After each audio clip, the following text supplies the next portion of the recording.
अस्सलाम वालेकुम my YouTube families, कैसे हैं आप सब लोग। आज मैं आप लोगों के लिए एक और मज़ेदार रेसिपी लेकर आई हूं जो कि बहुत मज़ेदार होगी, बनाने में बहुत आसान होगी और बहुत कम खर्च में बहुत कम मसालों से हम इसे तैयार करेंगे। बहुत आसानी से और झटपट से तैयार कर लेंगे। तो आज हम क्या बना रहे हैं, आज हमारे किचन में बन रहा है सरसों, जो कि बहुत ही ताकतवर सब्ज़ी है, बहुत मज़ेदार भी होती है। ये गोश्त के साथ भी बनती है, लेकिन आज हम इसको बिल्कुल सादा बनाएंगे। चलिए शुरू करते हैं। ये आधा कप मैंने ऑयल ले लिया है, फ्लेम ऑन कर चुकी हूँ। कढ़ाई खूबसूरत सी मैंने अपनी ले ली है। चाहे आपको खूबसूरत ना लगे, लेकिन मेरी कढ़ाई है, मुझे तो खूबसूरत लगेगी ना भाई। अच्छा, ये लहसुन की कलियाँ ली थी मैंने 6 से 7 अदद, उसको अच्छे से बारीक काट लिया है। और साबुत मिर्चें हैं, ये डाल दी हैं मैंने इसमें। अब हम इसको फ्राई कर लेंगे ऑयल के साथ।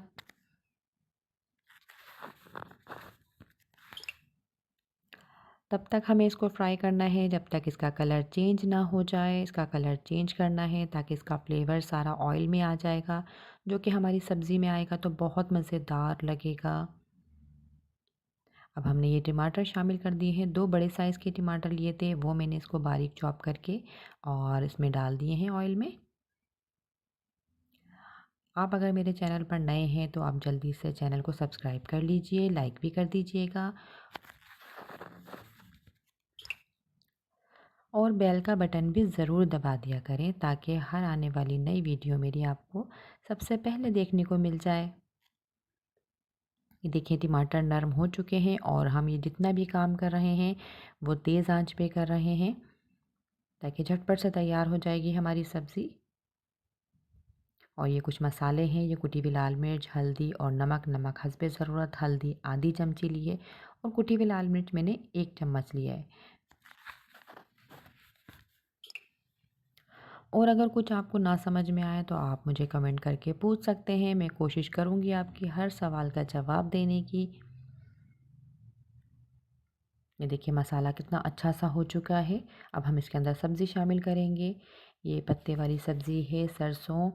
इसको मैंने धो लिया है, काट लिया है और इसको स्ट्रेनर कर लिया है बहुत अच्छे से।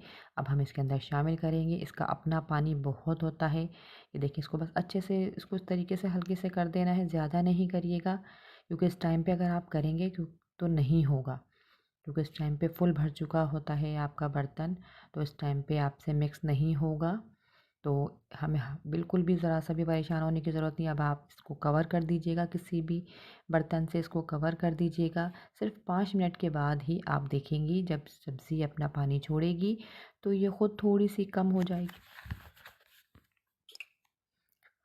तो ये थोड़ी सी कम हो जाएगी तो आप आसानी से इसको मिक्स कर सकेंगी। ये देखिए कितना आसान है ये ट्रिक। कोई भी सब्ज़ी हो, कोई भी पत्ते वाली सब्ज़ी हो, जब आप डालें तो उसको उस टाइम पे मिक्स नहीं करें। उसको बाद में इसको कवर करके छोड़ दें और फिर 5 मिनट के बाद ही आप उसको चेक करेंगे तो उसका पानी जब ऊपर आ जाएगा तो सब्ज़ी हमारी कम हो जाती है, नरम पड़ जाती है, तो आप उसको आसानी से मिक्स कर सकती हैं। ये देखिए कितने कम मसालों से हम इसको तैयार कर रहे हैं और बहुत मज़ेदार बनेगी। आप लोग ज़रूर ट्राई कीजिएगा और मुझे अपने फीडबैक देते रहा करें। और एक ये दूसरी टिप जो मैंने आपको दूसरी वीडियो में भी दी थी पहले भी, कि इसको जो आप पत्तों वाली सब्ज़ी बनाते हैं जिसमें फूल आते हैं तो वो सब्ज़ी कड़वी हो जाती है। अक्सर लोगों की सब्ज़ी कड़वी हो जाती है वो इस वजह से कि वो बिल्कुल ढककर पकाते हैं। तो ये हरे पत्तों वाली जो सब्ज़ी होती है वो हम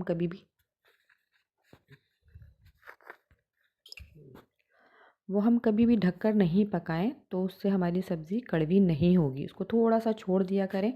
ये देखिए, थोड़ा सा उसको छोड़ दिया करें ताकि उसकी भाप निकलती रहे, उसकी कड़वाहट निकलती रहे। अब ये देखिए, इसका पानी खुश्क हो चुका है। अब हम इसकी अच्छी तरीके से भुनाई कर लेंगे ताकि जो पानी रह गया है वो भी खुश्क हो जाए। जल्दी से चैनल को सब्सक्राइब कर लो और एक प्यारा सा कमेंट करके मुझे लाज़मी बताया करो कि आपको मेरी रेसिपी कैसी लग रही है और आप किस शहर से देख रहे हैं, ताकि मैं आपका शुक्रिया अदा कर सकूं, आपके शहर का और आपके प्यार मोहब्बत का शुक्रिया अदा कर सकूं मैं। ये देखिए, हमारी मज़ेदार सी सब्ज़ी रेडी हो चुकी है। आप इस टाइम पे इसका नमक भी चेक कर सकती हैं। अगर आपको नमक कम लगे तो आप इसके अंदर ऐड कर लीजिएगा। मेरे ख़्याल से ये बिल्कुल परफेक्ट था। नमक मिर्चें वगैरह सब कुछ इसकी परफेक्ट थी। और सब्ज़ी रेडी हो चुकी है हमारी। अब हम इसको सर्विंग प्लेट में आपको निकाल कर भी दिखाएंगे कि कैसी बनी है और कैसी लग रही है। लेकिन ये वाकई बहुत मज़ेदार बनी थी। आप इसको पराठों के साथ खाएं और चपाती के साथ खाएं, या आप वैसे भी इसको रूखी भी खाएंगी ना, यकीन माने। जितने भी लोग मेरे चैनल को पसंद कर रहे हैं, शुमाइला फूड को पसंद करते हैं, उनका बहुत बहुत शुक्रिया। अब मैं आप लोगों से इजाज़त चाहती हूँ। अब आपके लिए दूसरी वीडियो, एक अच्छी वीडियो लाने की कोशिश करूँगी। तब तक के लिए मैं आपसे इजाज़त चाहती हूँ। दूसरी वीडियो में अब हम आपसे मिलेंगे। अल्लाह हाफिज़।